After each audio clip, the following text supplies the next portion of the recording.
Bien-aimés frères et sœurs, bonsoir. Et nous sommes au message 17 de la conférence internationale de septembre 2021, basée sur le livre de Matthieu, le royaume des cieux. Et le thème général, une fois de plus, je voudrais vous rappeler que cet évangile du royaume sera prêché. Alléluia. Et aujourd'hui, nous allons voir au chapitre 10 de Matthieu. Avant cela, nous allons entrer dans le sentiment du Seigneur quand il a commencé dans l'évangile de Matthieu 10. Et hier soir, le frère Pedro a dit qu'il a commencé à toucher le sentiment de Dieu. Et il était émotionné réellement. Cela est très évident. Et en dehors des paroles écrites dans la Bible, nous devons aussi toucher le sentiment de Dieu, Seigneur Jésus. Et pendant ces jours, et nous voyons que la guerre a été déclarée dans la parole de Dieu. Cette guerre avait déjà commencé depuis. Voyons un peu dans Matthieu 16, 18, qui est connu de tous.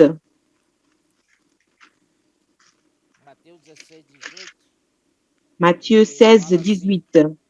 Il dit, « Et moi je te dis que tu es Pierre et que sur cette pierre je bâtirai mon église. Et les portes du séjour des morts ne prévaudront point contre elle. Elle, c'est l'église édifiée. » Alors, vous voyez qu'il y a un combat, une guerre entre l'église et les portes de l'enfer. Et les portes de l'enfer ne prévaudront point contre l'église, grâce au Seigneur, mais elle doit être une église édifiée, et cela se réfère à notre temple. Et nous sommes au temps de l'édification de l'église. Et après avoir traversé cette édification de l'église, nous allons devenir une fiancée qui est prête. Et à mesure qu'elle s'apprête, qu'elle sera édifiée, elle devient une fiancée qui est préparée pour le mariage.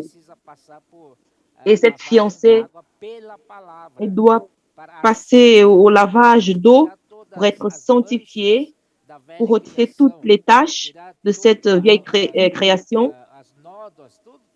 et ôter toutes les tâches et tout ce que le Seigneur est en train de nettoyer sa fiancée. Il la lave par le moyen de l'eau qui est la parole. Et aujourd'hui, nous sommes sous cette parole prophétique. Et cette parole prophétique, non seulement elle nous oriente, mais elle nous donne aussi une direction. Et elle nous nourrit et elle nous lave aussi. Seigneur Jésus. Un autre verset, nous avons dans Éphésiens chapitre 6. Éphésiens chapitre 6 au verset 12. Nous allons lire au verset 11. Revêtez-vous de toutes les armes de Dieu afin de pouvoir tenir ferme contre les ruses du diable.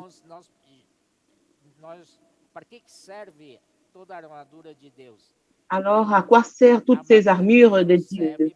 Ces armes de Dieu, elles servent pour la guerre et pour que nous soyons fermes contre les ruses du diable.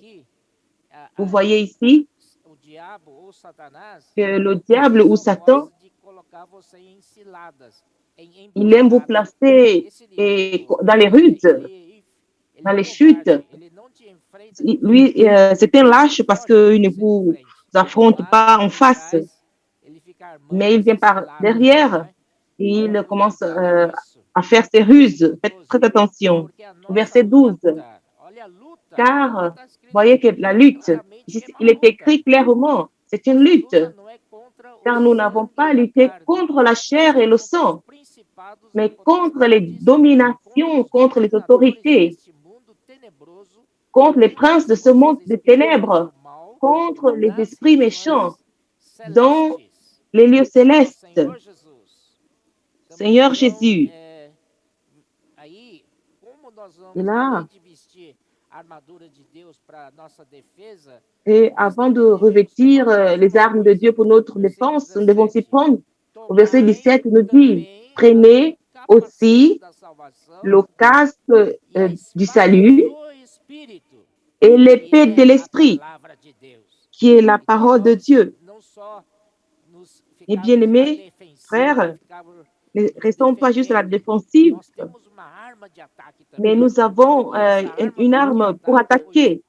Et cette arme pour attaquer, c'est l'épée de l'esprit. L'épée de l'esprit, c'est la parole de Dieu. Quand nous proclamons la parole de Dieu, notre expérience, et quand Satan écoute la parole de Dieu, lui et ses anges déchus, ils fuient. Alors que vous ayez toujours cette épée de l'esprit, qui est la parole de Dieu. Non seulement, au verset 18, il dit, faites en tout temps par l'esprit toutes sortes de prières et de supplications. Veillez à cela avec une entière persévérance et priez pour tous les saints. Nous devons prier et notre lutte n'est pas contre la chair et le sang, mais c'est contre les princes de ce monde des ténèbres. Ils ne sont pas là pour sortir, ils sont invisibles. Ce que nous devons faire, c'est être en prière, prier, et la prière est une grande arme, et supplier pour tous les saints. Seigneur Jésus, et en veillant avec persévérance, ce n'est pas une seule fois ou deux fois, c'est toujours avec la persévérance et avec prière pour tous les saints, et Dieu puisse garder tous les saints. Et cette parole, qui est l'épée de l'esprit, nous pouvons aussi l'utiliser comme contenu de notre prière. C'est pourquoi il y a cette pratique de prier et lire. En même temps que nous lisons la parole, nous prions aussi avec ces paroles de la Bible. Nous avons expérimenté cela, que c'est très efficace. Nous nous réjouissons beaucoup quand nous prenons la parole en prière. 2 Corinthiens 10, 2 Corinthiens chapitre 10, premier verset, au verset 3.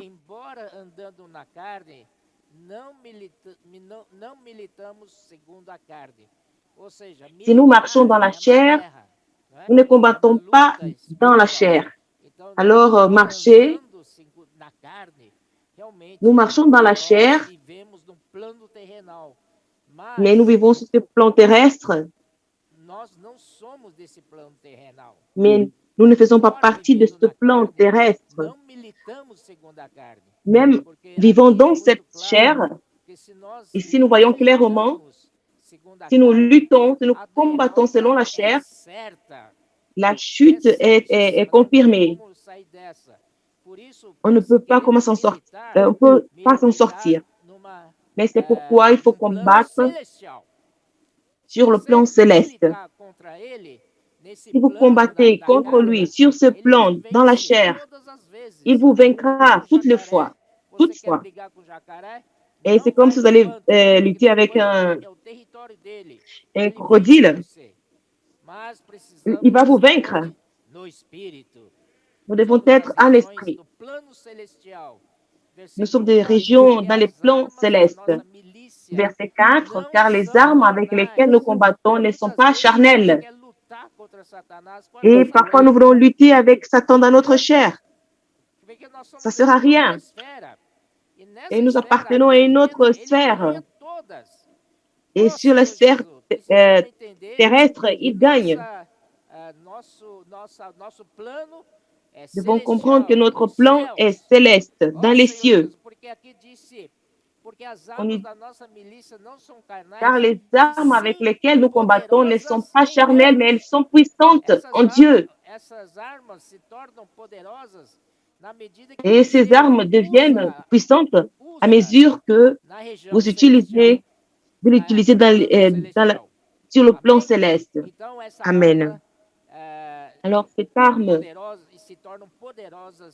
qui deviennent puissantes en Dieu pour renverser des forteresses et renverser tout raisonnement et toute hauteur, parce que le diable, il aime travailler dans notre pensée, mettre des choses. Alors, nous avons des armes. Nos armes ne sont pas charnelles, mais elles sont puissantes en Dieu, dans les régions célestes. Voyons ici, au verset 6. Et nous sommes prêts aussi à punir toute désobéissance lorsque votre obéissance sera complète. Et ce verset, il est très bon. Il dit que le Seigneur, il est prêt aussi à punir toute désobéissance. Pas seulement notre désobéissance, mais aussi la désobéissance des autorités, des anges déchus, de Satan, du diable, parce que eux, avant, ils ont été désobéissants à Dieu. Ils se sont rebellés contre Dieu. Ce sont eux qui ont eu ce pouvoir parallèle pour concourir, pour défier Dieu.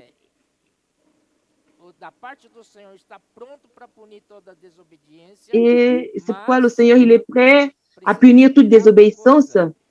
Mais nous devons attendre quelque chose. Lorsque votre obéissance, votre soumission sera complète.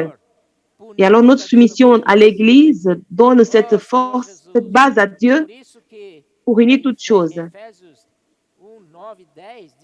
Et dans Éphésiens 1, 9, 10, dit que le mystère de la volonté de Dieu, c'est de gouverner toutes choses en Christ. Alors, tous les ennemis seront mis sous son marchepied. Comment est-ce que le Seigneur fait cela? Il veut gagner toute la terre. Il veut faire régner sa gouvernance, son royaume.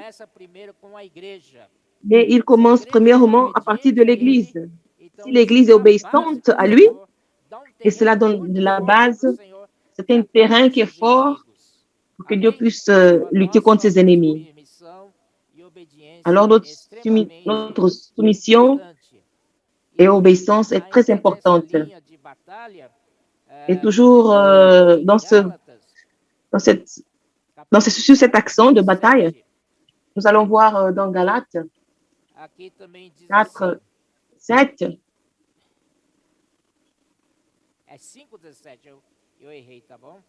Et je me suis trompé ici. 5, 17. Car la chair a des désirs contraires à ceux de l'esprit et l'esprit en a des contraires à ceux de la chair. Sont opposés entre eux afin que vous ne fassiez point ce que vous voudriez. Notre volonté est contraire au désir de la chair. C'est pourquoi nous ne pouvons pas faire notre volonté. Nous devons toujours regarder quelle est la volonté du Seigneur. Parce que si nous voulons lutter avec l'esprit,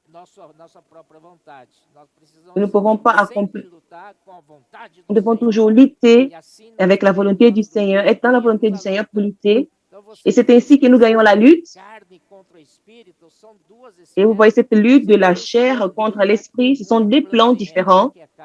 L'un, c'est le plan terrestre et l'autre, c'est le plan céleste qui est du côté de l'esprit. Qu'est-ce que le Seigneur désire? Il veut revoir, il veut ramener son autorité, sa gouvernance ici sur terre. Mais malheureusement, à cause de la rébellion de l'archange, de Lucifer, toute cette terre, elle a été maudite. Et le Seigneur, d'une part, il a perdu sa domination.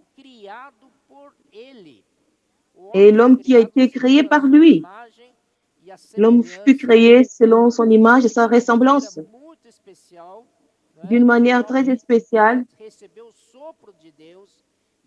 Et l'homme a reçu le souffle de Dieu et cela est devenu l'esprit humain. Et à partir de l'esprit humain, le Seigneur veut établir son autorité, sa puissance et toute sa domination au travers de cet homme créé. Mais malheureusement, nous savons l'histoire que cet homme a chuté, il a désobéi à la parole de Dieu, il a mangé du fruit de l'arbre de la connaissance, du bien et du mal. Mes bien-aimés frères, et cela nous montre le sentiment de Dieu. Et Dieu regarde l'homme qui a été créé par lui d'une manière particulière. Et cet esprit qui est en lui est pour exprimer Dieu et pour l'exprimer et dominer avec Dieu. Dans Genèse 1, 26, 27, 28, le Seigneur les a bénis. Il a dit, que vous soyez féconds et multipliez-vous. Remplissez la terre. Et Dieu veut que l'être humain qui a été créé à son image, à sa ressemblance, puisse remplir toute la terre. Parce que toute la terre, à cette époque-là, était remplie par Satan et les siens. Aujourd'hui, le Seigneur veut rétablir. Le premier homme a chuté. Que faire alors? Alors Dieu a recréé. Et j'ai mis ce qu'il le frère a dit, Pedro, la récréation, c'est de refaire cette création. Amen. La récréation, c'est pour faire une nouvelle création. Et vous voyez que la sémence, c'est Dieu. Si vous plantez ce qui est incorruptible et vous récoltez ce qui est incorruptible.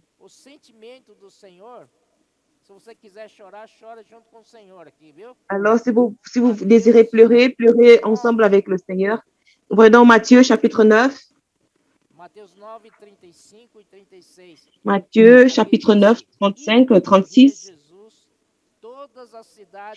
Jésus parcourait toutes les villes et les villages. Notre Seigneur Jésus ne restait pas sur place, il parcourait toutes les villes et les villages. Il est un exemple pour nous. Enseignant dans les synagogues, prêchant la bonne nouvelle du royaume et guérissant toute maladie et toute infirmité. Au verset 36, nous dit, voyant la foule, il fut ému de compassion pour elles, parce qu'elles étaient languissantes et abattues, comme des brebis qui n'ont point de berger. Le Seigneur Jésus, voyant la foule, il fut ému de compassion pour cette foule. Il eut compassion d'elle. Nous savons, splanknon, et la parole en grec, il eut ces sentiments de son intérieur et ça le rongeait quand il regarda la foule et elle était languissante et abattue comme des brebis qui n'ont point de berger.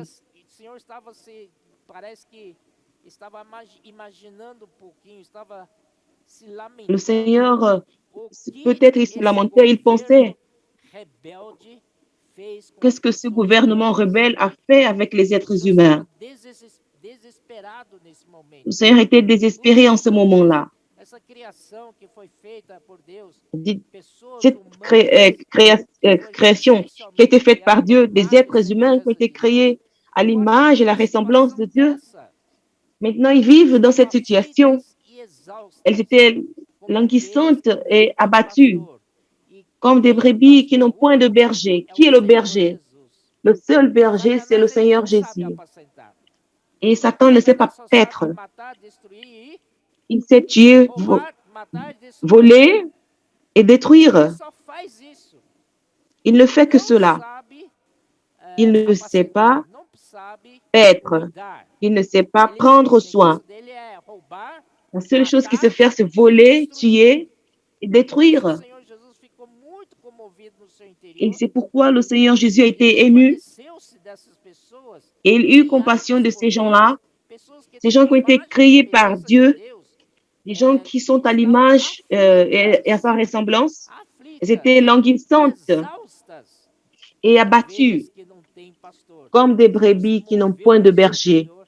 Le Seigneur a été ému de compassion. Peut-être l'a même pleuré en ce moment-là. Seigneur Jésus. Voyons aussi dans Matthieu chapitre 5, verset 3, nous dit, heureux les pauvres en esprit, car le royaume des cieux est à eux. Verset 4, heureux les affligés, car ils seront consolés. Bien-aimés, devons être affligés, pleurer, avec le même sentiment que le Seigneur pleura. Et parfois nous pleurons pour notre condition qui est déplorable. Et ça nous conduit souvent à pleurer. Pleurer aussi pour ceux qui sont autour de nous et les situations des gens qui sont comme des brebis languissantes et fatiguées, abattues. Et quand vous pleurez dans ce sens, vous êtes heureux parce que le royaume des cieux est à vous. Seigneur Jésus. Alors, la guerre est déclarée. Voyons dans Matthieu chapitre 10, verset 34 et 39, nous dit la parole. Ne croyez pas que je sois venu apporter la paix sur la terre. Je ne suis pas venu apporter la paix, mais l'épée. Le Seigneur est prêt à rétablir son royaume.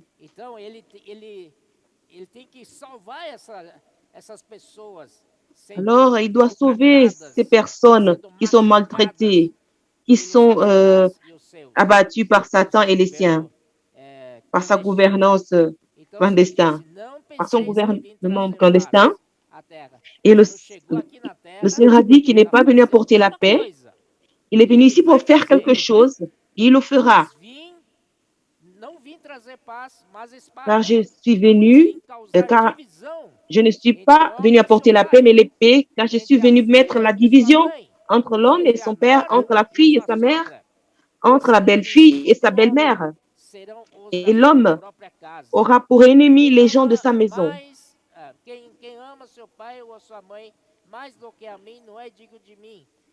Celui qui aime son père ou sa mère plus que moi n'est pas digne de moi. Et celui qui aime son fils ou sa fille plus que moi n'est pas digne de moi. Celui qui ne prend pas sa croix et ne me suit pas n'est pas digne de moi. Nous devons prendre notre croix. Et c'est lui qui conservera sa vie, la perdra. Et c'est lui qui la perdra, sa vie, à cause de moi, la retrouvera. C'est clair que cette vie, perdre la vie, c'est cette vie psychique, la vie de l'âme, il la retrouvera, c'est sauver la vie de l'âme. Amen. Ce n'est pas sauver la vie de l'âme, mais sauver l'âme. Perdre la vie de l'âme et sauver l'âme. Vous voulez sauver votre âme, alors vous devez perdre la vie de l'âme. C'est clair maintenant? Seigneur Jésus. Et dans Luc, dans l'évangile de Luc, chapitre 12, Luc, chapitre 12, 49, le Seigneur dit, je suis venu jeter un feu sur la terre Et qu'ai-je à désirer s'il est déjà allumé? Le Seigneur est venu lancer le feu sur terre parce que c'est la guerre. Il est un baptême dont je dois être baptisé et combien il me tarde qu'il soit accompli. Pensez-vous que je sois venu apporter la paix sur la terre? Non, vous dis-je, mais la division, car désormais, 5 dans une maison seront divisés, 3 contre 2 et 2 contre 3, le père contre le fils et le fils contre le père, la mère contre la fille et la fille contre la mère, la belle-mère contre la belle-fille et la belle-fille contre la belle-mère. Seigneur Jésus, mais il dit,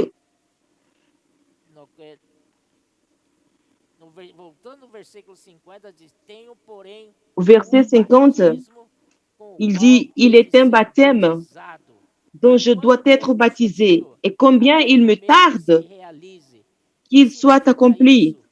Qu'est-ce que cela signifie? Le désir du Seigneur, c'est que ce feu sorte de lui et qu'il soit répandu sur terre. Il devait passer par un baptême pour que cela puisse être accompli, pour libérer son pouvoir. Il devait mourir, traversé par la mort et la résurrection. Alors, quand il a été ressuscité, il a libéré le feu. Et ce feu, nous l'avons hérité. Alors, ce feu est entre nos mains. Nous devons jeter ce feu sur la terre. C'est notre mission maintenant. Parce que le Seigneur, il saisissait ce qui était dans son intérieur. Vous vous souvenez ce qui était sur la montagne de transfiguration, au verset 17, au chapitre 17 de Matthieu. La transfiguration du Seigneur devant les disciples, les trois. Il y avait Pierre, Jacques et Jean. Et tout à coup, le Seigneur, comme s'il ouvrait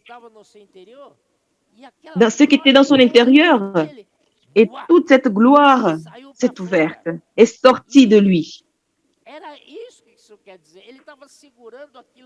Il saisissait cela, il ne supportait plus, son corps ne supportait plus, il voulait sortir. Et sur cette montagne, le Seigneur a démontré un peu comment le royaume serait, le royaume des cieux. Amen. Rempli de gloire, rempli de puissance. Alors, c'est cette guerre que le Seigneur est venu nous montrer. Repartons dans Matthieu chapitre 10. Est-ce qu'il pouvait le faire tout seul? Je vous pose la question. Est-ce qu'il pouvait faire cela tout seul? Il a besoin des hommes. Oh Seigneur Jésus, il a besoin de nous. Voyons ici, mes frères. Et le choix des 12 apôtres, chapitre 10, au verset 1, il commence à appeler ses disciples.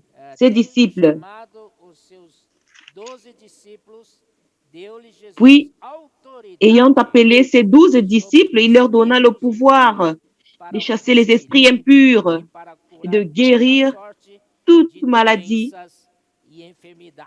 et toute infirmité. Quand le Seigneur appelait ses disciples, le Seigneur les a donné le pouvoir. Au verset 2 nous dit, voici les noms des 12 apôtres. Le premier, Simon, appelé Pierre, et André, son frère, Jacques, fils de Zébédée, et Jean, son frère, Philippe et Barthélemy, Thomas et Matthieu, le publicain.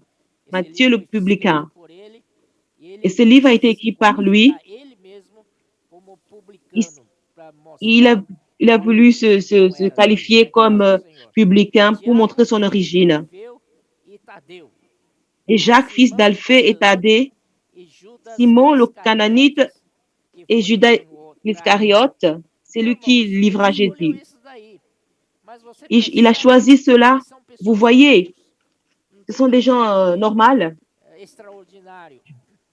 Il n'y a personne qui soit extraordinaire, ce sont des gens normaux, qui sont des pécheurs, les collecteurs des impôts, des publicains, au même niveau que des pécheurs. Voyons que ce sont des gens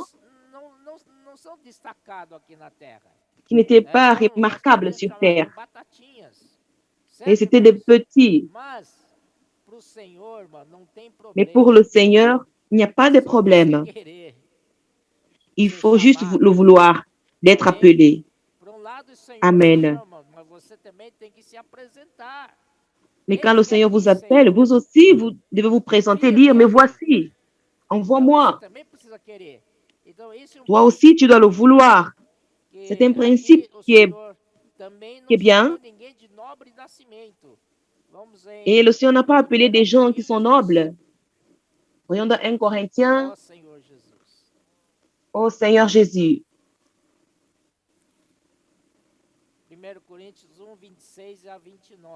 1 Corinthiens 1, 25 à 29 nous dit la parole.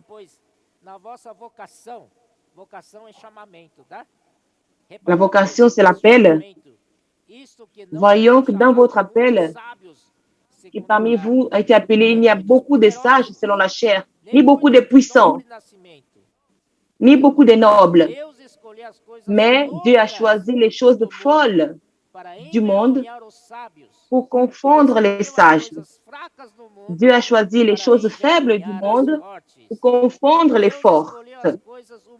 Et Dieu a choisi les choses viles du monde et celles qu'on méprise, celles qui ne sont point, pour réduire à néant celles qui sont, afin que nulle chair ne se glorifie devant Dieu. Et alors le Seigneur a choisi, ils ne sont pas des gens nobles, ils sont des gens communs, simples. Le Seigneur les appela pour le CAP. Amen. Allons au CAP. Amen. Et ce CAP Jésus-Christ. Et la façon que Dieu travaille, de perfectionner, n'avez pas besoin, mais Seigneur, je ne suis pas digne. Présentez-vous tout simplement. Venez tel que vous êtes. Qui va vous perfectionner, qui vous changera, c'est le Seigneur. Il n'y a pas de problème. Si vous pensez que vous êtes le pire des hommes, venez tel que vous êtes. Seigneur Jésus. Et le CAP du Seigneur, ça ne se fait pas dans des quatre murs. Et le Seigneur vous amène dans le champ. Allons-y avec moi. Et le Seigneur, il est devant. Ça, c'est un vrai coordonnateur, un bon leader. Il dit, allons tous ensemble. Allons ensemble. Il n'est pas celui qui dit, tu le feras tout seul. Vous deux, vous irez là-bas. Et moi, je reste ici. Lui, il va ensemble. Il va inclusive devant. Il fait des choses. Et les disciples le regardent. Et quand il rencontre une personne, comment il interagit avec cette personne? Et quand et les disciples voyaient comment le Seigneur interagissait avec ces personnes. Et quand il trouvait ces situations, c'est incroyable. Et la multiplication de pain pour 5000 hommes, n'est-ce pas? Et le Seigneur a dit, les disciples sont approchés, ils ont dit, Seigneur, il fait tard, il faut renvoie cette foule pour qu'ils puissent trouver de quoi manger. Les disciples n'avaient rien, mais le Seigneur dit, donnez vous-même leur à manger. Mon Dieu, ils n'avaient rien. Et André, par coïncidence, moi, comme moi, il a dit, Seigneur, il y a un petit garçon qui a 2 poissons et 5 pains. Mais qu'est-ce que c'est pour tant de gens, mon Dieu? Et le Seigneur dit simplement, apporte-les-moi, apporte.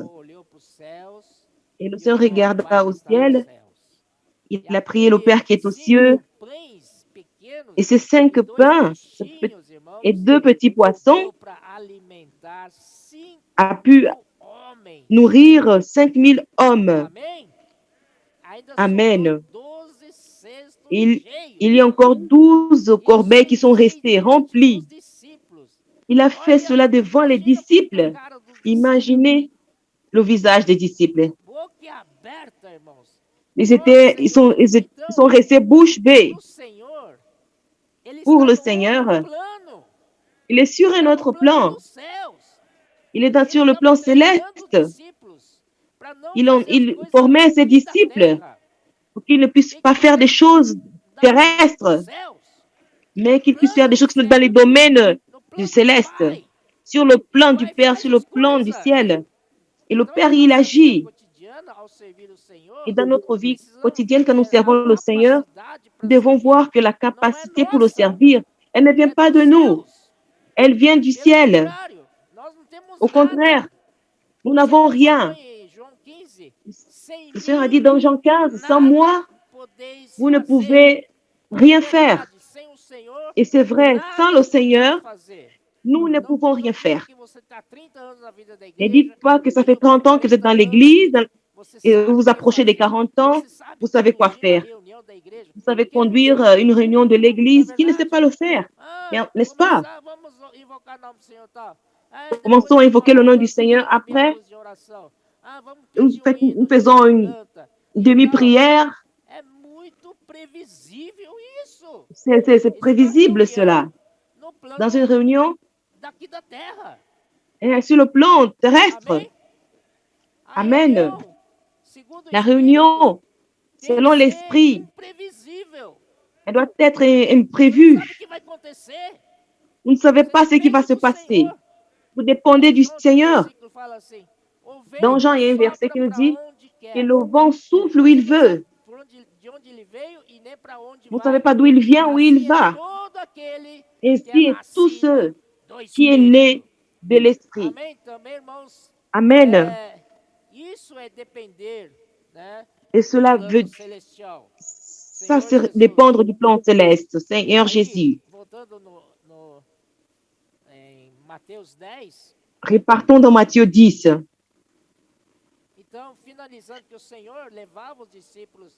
Et nous allons finir que le Seigneur conduisait les disciples, ils apprenaient à voir les choses, pas sur le plan terrestre.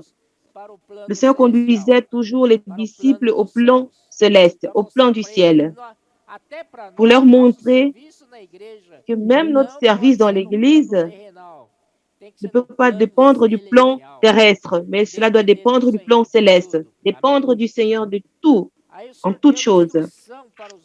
Et le Seigneur les instruisait, les 12, au verset 5. Tels sont les 12 que Jésus envoya, après leur avoir donné les instructions suivantes. Le Seigneur parlait aux disciples. Ils étaient des Juifs. Et premièrement, qui avait le salut, c'était pour eux la maison d'Israël. Le Seigneur parlait du salut des Juifs. Nous voyons ici dans ces premiers versets. Verset 6 nous dit, allez plutôt vers les brebis perdues de la maison d'Israël. Mais grâce au Seigneur, au verset 10 du livre des Actes, dans la maison de Corneille, la porte de l'Évangile fut ouverte aux gentils, aux païens. Et nous sommes les fruits de cette ouverture. Nous avons reçu cette grâce. L'Évangile, c'est pour tous. Peu importe qui que ce soit. Et à mesure que le royaume des cieux est proche, Et dans Matthieu 3, 2, nous dit, pardon, excusez-moi. Et la première fois, c'était Jean-Baptiste qui l'avait dit, et répentez-vous que le royaume des cieux est proche. Et le Seigneur Jésus lui-même, au verset 4, 17, il a dit, répentez-vous, car le royaume des cieux est proche. Et ici, au chapitre 10, au verset 7, il donne des instructions aux 12 disciples. Et allez prêcher et dites que le royaume des cieux est proche. Et se repentir, ce n'est pas un changement de 160 degrés. Et je me tourne les 180 degrés, je me change. Ce n'est pas cela. Si vous vous tournez de cette façon, vous êtes encore sur le même domaine terrestre. Il n'y a pas de nouveauté. Se repentir, c'est changer de plan. Du plan terrestre pour le plan céleste.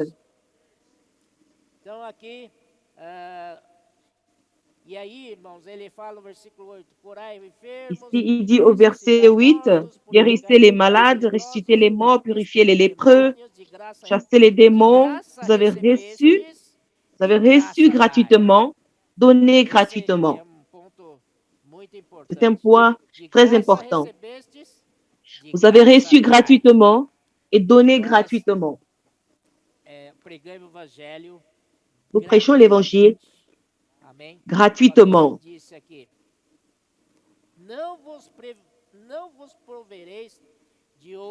Il dit, ne prenez ni or, ni argent, ni monnaie dans vos ceintures, ni sac pour le voyage, ni de tunique, ni souliers, ni bâton. Cela veut dire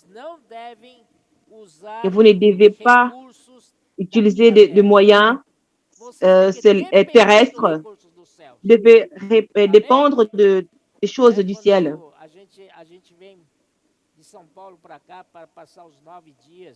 Et quand on sort de Sao Paulo pour venir à l'Estancia, on apporte des valises, beaucoup de choses pour les 9 jours, n'est-ce pas? Mais le Seigneur dit ici, il a dit aux disciples de prêcher. Mais il ne prenez ni or, ni argent, ni monnaie dans vos ceintures. Vous ne pouvez pas dépendre des ressources d'ici-bas. Et ça fait un temps déjà, quand on avait le CAP à Foz do Iguaçu, quand ça a commencé, on avait cette phrase qu'on disait que Dieu vous bénisse. Combien se rappellent de cela? Que Dieu vous bénisse.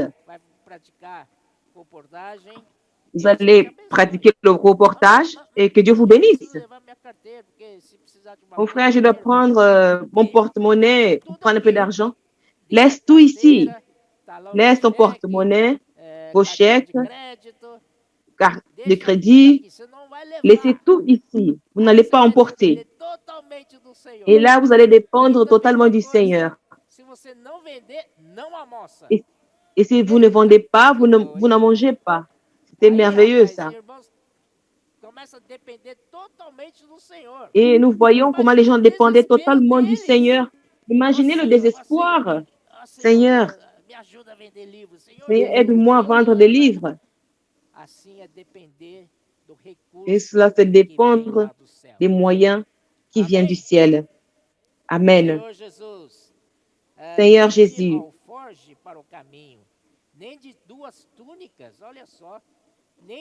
il dit ni sac pour le voyage, ni de tunique, ni souliers, ni bâton. Car le Seigneur va tout pourvoir. Le Seigneur pourvoira à tout. Amen. Et à la fin du verset 10, dit car l'ouvrier mérite sa nourriture. Qui vous pourvoit, c'est le ciel. Ne soyez pas inquiets. Alléluia. Vous serez gardé et protégé, vous serez, vous allez grossir, vous n'allez pas mourir de faim. Et en entrant, donc, et dans quelques villes ou villages que vous entrez, informez-vous s'il s'y trouve quelques hommes dignes de recevoir et demeurer chez lui jusqu'à ce que vous partiez. En entrant dans la maison, saluez-la, et si la maison est digne, que votre paix vienne sur elle. Mais lorsque on ne vous recevra pas et qu'on n'écoutera pas vos paroles, sortez de cette maison ou de cette ville et secouez la poussière de vos pieds. En vérité, je vous dis, et qu'il y aura des Sodome, Gomorrhe sera traité moins rigoureusement que cette ville-là. Ne faites jamais cela, mon frère. Vous allez dans cette ville et la ville ne s'est pas ouverte pour l'évangile, personne n'a accepté. Vous allez dire, vous êtes condamnés. Et plusieurs portes nous ont été fermées. Ils ont fermé la porte au nez. Le jour de jugement, ne faites pas, n'ayez pas ces sentiments. Nous sortons parce que nous aimons les gens avec l'amour de Dieu. Amen.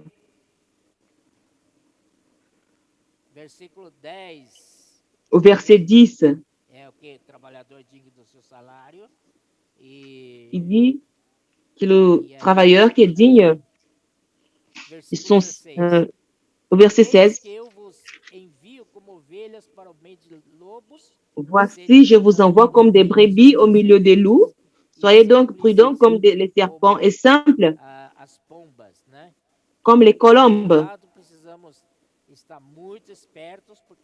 Et d'un côté, nous devons être très intelligents parce que Satan, il veut profiter de nous pour nous faire donner et nous piquer. Et d'autre part, notre nature doit être simple comme des colombes. Au verset 22, vous serez haïs de tous à cause de mon nom. Et cela est arrivé au 1er siècle avec nos apôtres, ceux qui étaient devant nous. Ils ont été emprisonnés, ils ont affronté les tribunaux, ils ont été devant les gouverneurs, devant des rois. Paul, il a passé par tout cela, mais grâce au Seigneur, nous sommes dans un pays qui est libre, et nous avons la liberté de prêcher l'Évangile. Nous sommes dans un pays qui est chrétien, entre parenthèses, au moins cela.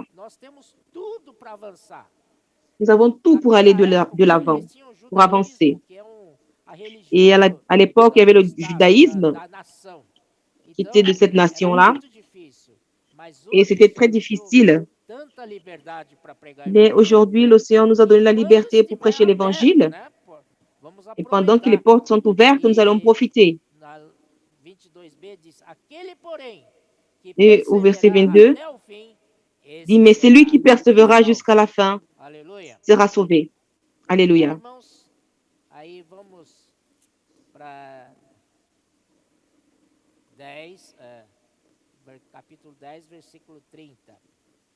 Au chapitre 10, verset 30, et même les cheveux de votre tête sont tous comptés. Que le Seigneur te garde, mon frère. Même les fils de tes cheveux sont comptés, sont gardés. Ceux qui perdent les cheveux, parce que le Seigneur a permis. Amen. Même les cheveux, quand ils tombent, ils sont tous comptés. Ne craignez donc point. Vous valez plus que beaucoup de passereaux. Le Seigneur nous dit, c'est pourquoi quiconque me confessera devant les hommes, je le confesserai aussi devant mon Père qui est dans les cieux. Au verset 34, excusez-moi, au verset 40, celui qui vous reçoit, me reçoit. Et celui qui me reçoit celui qui m'a envoyé. Et celui qui reçoit un prophète en qualité de prophète recevra une récompense de prophète. Et celui qui reçoit un juste en qualité de juste recevra une récompense de juste, et quiconque donnera seulement un verre d'eau froide à l'un de ces petits, parce qu'il est mon disciple, je vous le dis en vérité, il ne perdra point sa récompense. Seigneur Jésus, et tout cela nous motive à prêcher l'évangile. Et le Seigneur est celui qui garde tout, et celui qui couvre tout, et cette couverture vient de là-haut, vient du ciel. Ô Seigneur Jésus, grâce au Seigneur.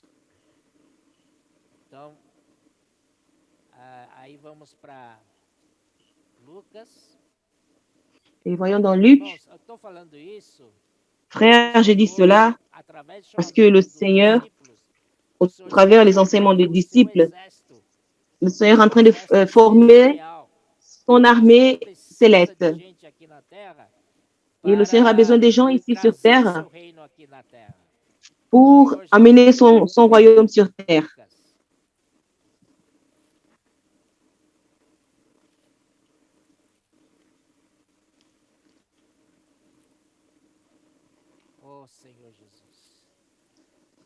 Ô Seigneur Jésus.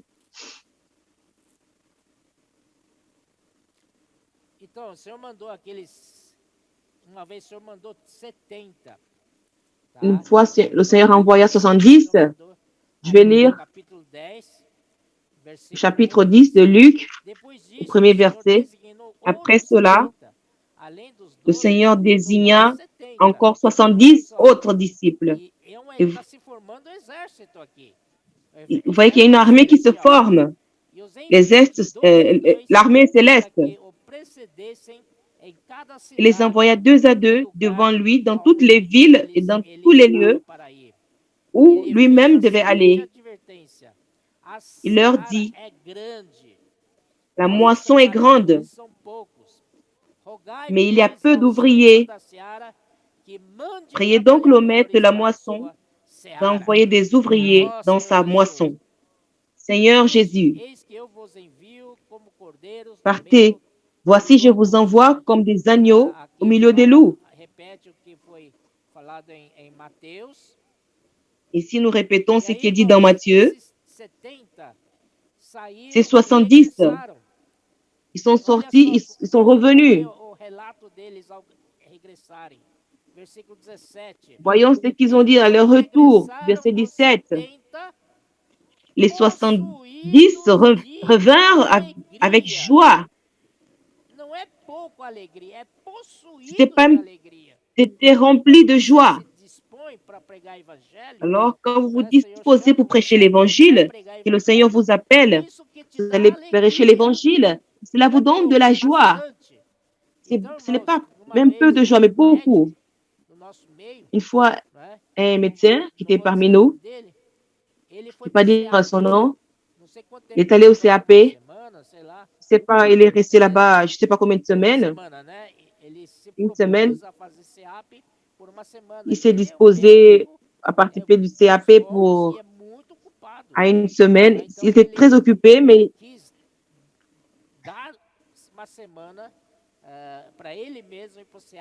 il a voulu consacrer une semaine. Mais après il est resté une semaine au CAP, il a dit, je ne savais pas que pour être heureux, j'ai besoin de peu de choses. Amen. Vous voulez être heureux? Allez servir le Seigneur. En d'autres mots, allez au CAP. Amen. Ô Seigneur Jésus.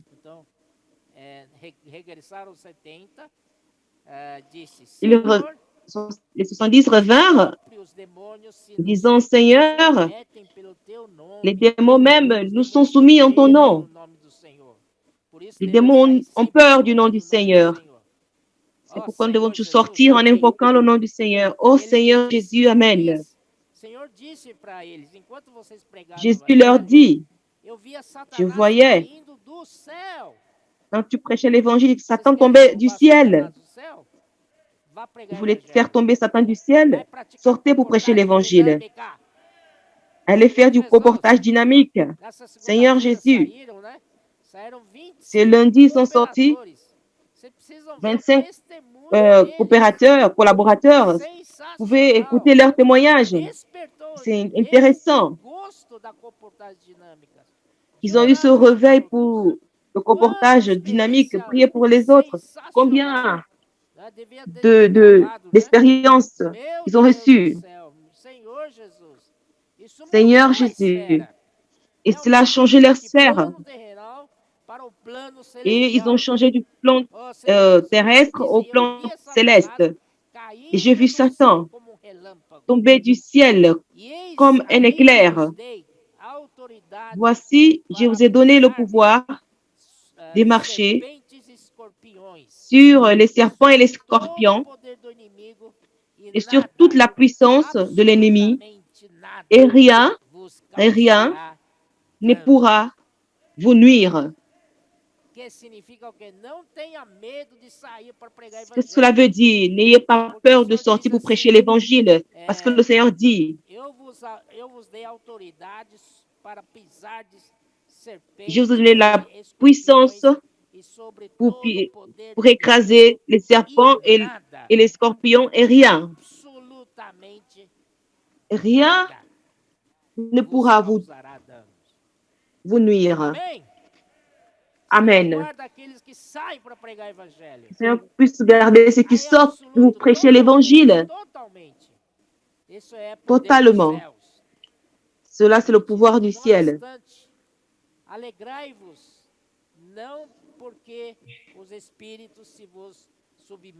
Alors, soyez dans la joie, non pas parce que les esprits, non parce que votre nom est écrit dans les cieux. Seigneur Jésus. Seigneur Jésus. Amen. Et quand le Seigneur donnait des instructions aux 12, je vais repartir dans Luc chapitre 9. Et Jésus, ayant assemblé les 12, leur donna force et pouvoir sur les démons avec la puissance de guérir. Je vous ai dit qu'il y a 3 versets où le Seigneur parle de la guérison pour faire des guérisons. Et au verset 2, il les envoya prêcher le royaume de Dieu. Ils vont prêcher le royaume de Dieu et guérir les malades. Et au verset 6, ils partirent et ils allèrent de village en village annonçant la bonne nouvelle et opérant partout des guérisons.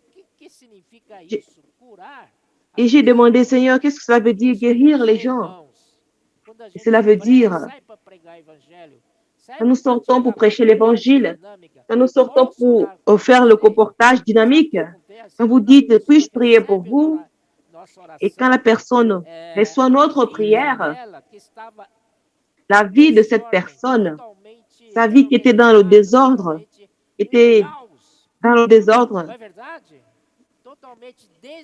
en vérité, est déconnectée avec Dieu. C'est pourquoi il y a des maladies. Les infirmités viennent à cause de cette déconnexion avec Dieu. Mais une fois que vous connectez cette personne à Dieu, elle est guérie de toutes ces maladies. Les infirmités sont les conséquences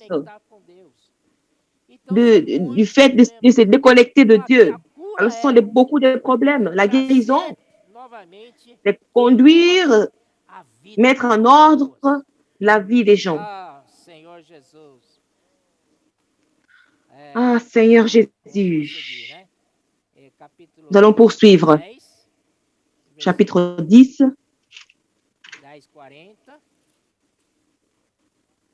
Chapitre 10. Je vais suivre un peu ici, mes études ici.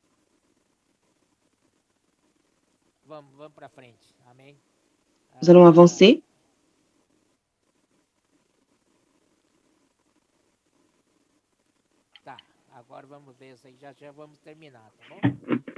Bientôt, je vais terminer. voyons le caractère d'une personne après qu'elle ait vu et quand elle a commencé à vivre sur le plan céleste, voyons comment sa vie est devenue. Je parle de l'apôtre Paul dans Philippiens chapitre 3, verset 2 jusqu'au 6. Il parlait de sa condition de vie pendant qu'il était dans le judaïsme. Et là, à partir du verset 7, il dit, mais ce qu'il considérait comme bénéfice, mais considérait tout comme une perte à cause de Christ, à cause de Christ. Ce qui est sublime, c'est quelque chose qui est haut. Connaître le Seigneur d'en haut, dans les cieux, sur le plan céleste. Et quand Paul a fait cela, à cause de l'amour que j'ai perdu toutes choses, j'ai perdu toutes choses. Les choses du plan terrestre, il ne réclame pas. J'ai tout perdu parce que j'ai suivi le Seigneur. Il dit, à cause d'amour, je les considère comme perte. Et ça signifie aussi quelque chose, la perte, ce qui ne sert à rien. Après que j'ai connu Christ, tout ce qui est sur ce plan terrestre est comme de la boue. Ça n'a pas de sens. Et ça n'a plus de signification. Et ça n'a plus de sens pour moi. Seulement tout ce qui est sur le plan céleste. Pour recevoir Christ, pour gagner Christ. Et d'être trouvé en lui. Non avec ma justice, celle qui vient de la loi, mais avec celle qui s'obtient par la foi en Christ. La justice qui vient de Dieu, par la foi, afin de connaître Christ et la puissance de sa résurrection et la communion de ses souffrances, en devenant conforme à lui dans sa mort, pour parvenir à la résurrection d'entre les morts. Nous allons parler de ceux qui suivent Christ. Matthieu 16, 24, ce qui a donné l'origine au thème de cette conférence. Nous savons que c'est extrêmement important. Alors Jésus dit à ses disciples, si quelqu'un veut venir après moi, qu'il renonce à lui-même, qu'il charge de sa croix et qu'il me suive. Car celui qui voudra sauver sa vie la perdra. Mais celui qui la perdra à cause de moi la trouvera. Et que servirait-il à un homme de gagner tout le monde s'il perdrait son âme? Ou que donnerait un homme en échange de son âme? Car le Fils de l'homme doit venir dans la gloire de son Père avec ses anges, et alors il rendra chacun selon ses œuvres. Je vous le dis en vérité, quelques-uns de ceux qui sont ici ne mourront point, mais qui n'aient vu le Fils de l'homme venir. Nous voulons suivre le Seigneur. Et si quelqu'un veut venir après moi, dit Seigneur, je vais te suivre. Alors vous devez renoncer à vous-même, prendre votre croix et le suivre. Et dans Apocalypse, au chapitre 14, nous dit, au verset 4, sont ceux qui ne sont pas souillés avec des femmes, car ils sont vierges. Ils suivent l'agneau. Et il a dit, si quelqu'un, il a dit ici, au verset 4, au chapitre 14, verset 4, d'Apocalypse, il y a ceux qui le suivent, qui sont une armée du Seigneur. Et ceux qui suivent le Seigneur partout où il va sont ceux qui ont été les prémices pour Dieu et pour l'agneau. Ceux-ci sont l'armée céleste. Aí, a partir do versículo 11 diz: Vi o céu aberto, e eis Apocalypse 19, 11. J'ai vu les cieux ouverts, et voici paru un cheval blanc, celui qui est un chevalier, fidèle et véritable, il juge et combat avec justice. Ses yeux étant comme une flamme de feu, sur sa tête étaient plusieurs diadèmes. Il avait un nom écrit que personne ne connaît, si ce n'est lui-même. Seigneur Jésus, Amen. E está vestido com manto tinto de vermelho, e o seu nome se chama Verbo de Deus. Il était revêtu d'un vêtement teint du sang. Son nom est la parole de Dieu. Verset 14, les armées qui sont dans le ciel le suivaient. C'est cette armée dont je vous parle, qui est dans le ciel. Était sur des chevaux blancs, revêtus d'un fin lin blanc, blanc pur. De sa bouche sortait une épée aiguë pour frapper les nations. Et il les pètera avec une verge de fer. Et il foulera la cuve du vin de l'ardente colère du Dieu Tout-Puissant. Mes bien-aimés, c'est cette armée, la formation de cette armée céleste. Elle a commencé depuis, au début, l'appel des apôtres, des disciples, pardon. Et ça s'est augmenté.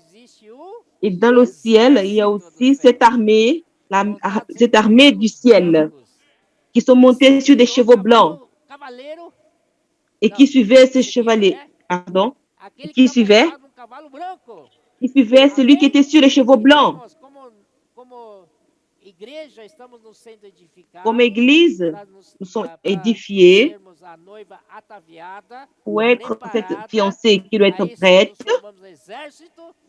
Et nous formons une armée avec le Seigneur, l'époux et la fiancée, qui foulera tous les ennemis avec cette armée qui est dans le ciel, qui est montée sur des chevaux blancs.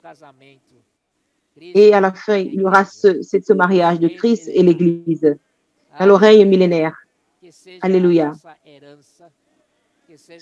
Que cela soit notre héritage et notre récompense. Mais aujourd'hui, vivons sur le plan céleste.